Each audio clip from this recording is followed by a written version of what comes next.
Peace, what's going down? It's DJ Payne 1 for BeatStars.com. It looks like I got hit in the face. It's either a mosquito bite or I got into a fist fight with a Twitter spammer.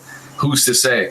But I got a very special guest, my man Lil Vo. If you don't know his story already, you're about to find out. But shout out to him for joining us. How you feel, sir? Feeling good, man. Feeling good. First and foremost, shout out to you for being honest. A lot of producers wouldn't come right out and share the story of them, I guess, admittedly making a serious mistake in the music business. So with the internet, everybody puts their 2 cents in, and that can be a real headache when you have a bunch of strangers criticizing you for a situation that probably already drained you emotionally and that they have no insight into. I know with me, when I put it out there that my very first major placement hadn't recouped and I never got paid beyond the advance, I think there was a whole thread in some form where everyone's like, that guy's an idiot. He owes Jeezy $2,000. They just didn't get the situation. So as a result of that, I actually had people sending me threats. Why? I don't know. But it was I know that these things can spiral out of control. So I guess what made you be so honest about that situation? It really needed to be talked about because it's a lot. I see a lot of other young producers going through the same thing. And I feel like I was in that category too. So I feel like I needed to share it so people would know what to look out for. So in case anyone's wondering, we're talking about the sahbabii record, Pull Up With a Stick, which is, obviously crazy. I play it all the time. And I've read a few interviews about what went down with that record, but I haven't really seen a full timeline. So can you start at the beginning? You made the beat about 2 years after you started producing. Yeah. And then you put it on YouTube. I want to get more specific than that. So what happened after you put it on YouTube? Put it on YouTube, then like it was just sitting for a minute. Then like it had say 20,000 views at first. I'll go back. It had like 44,000 at one time. So and took it off. But a guy had purchased it from a whole different guy than the sahbabii song.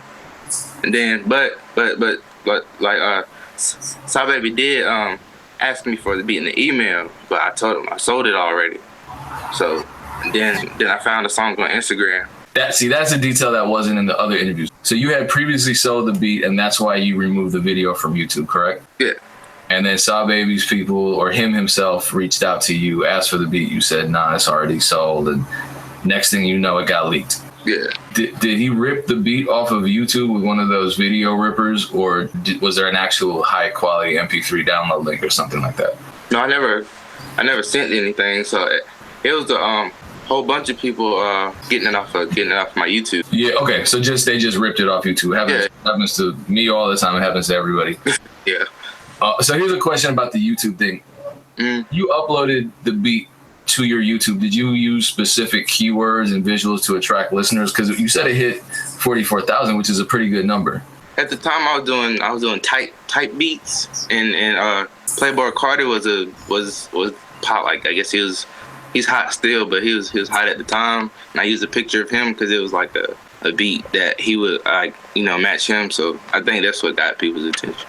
There's a lot of controversy surrounding the whole type beat labeling thing, but clearly it works if artists are searching for a certain sound, a certain desired sound. I mean, I see people either listing type beats based on the artist or based on the genre or even based on the mood. If you search for emotional type beat, you see videos with millions of views. So you were conscious of, I guess, the SEO elements necessary to get your stuff out there with these YouTube videos. After Pull Up With a Stick took off, it was a leak. It was not something you had authorized. Who reached out to you to talk business? A guy from Atlantic who reached out to me. I'm learning something. I was under the impression that it was maybe like an independent label that issued the producer agreement to you, but it was actually Atlantic. Yeah, it's a big, yeah. What happened after Atlantic reaches out? Okay, well, first the guy who purchased the beat first from me, he contacted me. He was like, "Oh, I see the song doing good." He's like, "That's cool. I'm not going, stress about that. That's fine." So I was like, "Okay." And then like I had got a phone call. It was like, "Hey, I'm so and so from Atlantic. We want to purchase the beat from you to get it up and get it going." me at the time, you know what I'm saying, I'm still working at the shoe store, so I'm like, hey, this might be a good thing. But, you know what I'm saying, I didn't know nothing about the paperwork, nothing about the business at the time. I got sent a contract, you know what I'm saying, I read it over, but I didn't know what the work for hire contract, so I had signed that and then took everything. So then after the fact, you found out that the contract actually took certain rights away from you, not just the regular rights, not copyright, but the contract went beyond that, right? Yeah, that's when Birdman had tried to help me. Then he read over it and he was like, yeah, they, you know what I'm saying, they got you.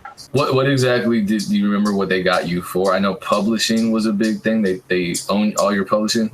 Yeah, it's publishing. I remember my first placement, and it was with Def Jam, and it was more money than I had ever gotten at one time for anything, you know, in my whole life. And I remember the label was definitely playing games with me because that's what they do. And they were trying to rush me into signing the contract. You know, they use all these tactics. They said if I didn't sign the contract within a day or two, they were going to scrap the song, which was a damn lie because the record was coming out, you know, within I don't know how many days. So, you know, it was already in press and everything. So it was just a lie. But here I am. I'm just, you know, young. I'm in my early 20s. I'm working at the downtown teaching kids how to use computers and stuff. So, I didn't know any better, but I was freaking out enough so that I ended up finding a lawyer quickly. And the lawyer didn't help me, honestly. The lawyer jerked me. He was an industry lawyer. He just kind of took my money and signed the contract. There was a lot wrong with the contract. But at the same time, you know, we hear about how evil the industry is. You know what I mean? So what made you do it yourself without just, you know, even consulting someone? Like, because people got,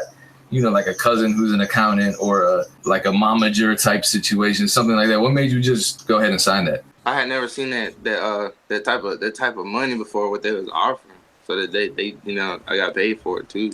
They paid me for the beat, but they paid I guess the minimum for it, and they took everything else after that. A lot of people in general don't really know what kind of money producer advances are, and it's, you know, it's a fair amount of money if you've never seen that amount. So it's basically just a situation where you saw the money and you're like, cool, let's get it. Yeah. There's a comment on the DJ Booth article that you did an interview with DJ Booth. Shout out to them. That basically talks about a cycle of abuse in the industry. Some user posted a comment basically to the effect of rappers get taken advantage of so much in the industry that they turn around and take advantage of producers. Now, if this was coming directly from Atlantic Records, that doesn't really apply. But is that something that, you know, as a producer, now that you're in the quote unquote industry, is that something you've noticed? Yeah. I know it's a lot of producers that got, you know what I'm saying, messed over, or they'll send the beat out. Like, they'll use it, you know what I'm saying, the artist will use it without them knowing. I was shocked when it happened to me. I was like, I didn't know. Yeah, you just wonder why you're a brand new producer. What's the point of someone already successful or rich or some big corporate entity? What's the point of them taking something away from Lil Bo who just wants a couple $1,000s? You know what I mean? Fortunately, you really haven't let this experience, negative as it was, stop you from making beats. But how have you changed the way you send beats out or sell beats online as a result of this experience? I was a wreck at one point, like I wasn't on the computer, I wasn't making beats at one moment. But then I was like, you know what, it's just okay. Something else good to come up from it.